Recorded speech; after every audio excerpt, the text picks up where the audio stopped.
আমার নাম সুমিত পান্ডে। আমি বিএর প্রথম বর্ষের ছাত্র এবিসি কলেজের।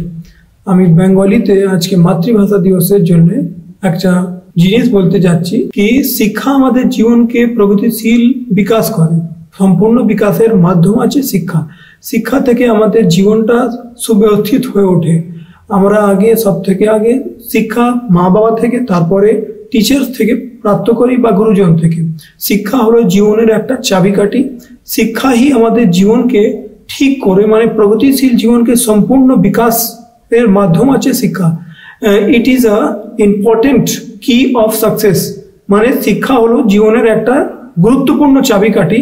আবার রবীন্দ্রনাথ ঠাকুরের দ্বারা লেখা আছে, আছে দুঃখ আছে মৃত্যু, বিরহ দহন লাগে, তবু শান্তি তবু আনন্দ তবু অনন্ত জাগে। ধন্যবাদ। আজকে মাতৃভাষা দিবসের জন্য আপনাদের সবাইকে শুভেচ্ছা জানাচ্ছি।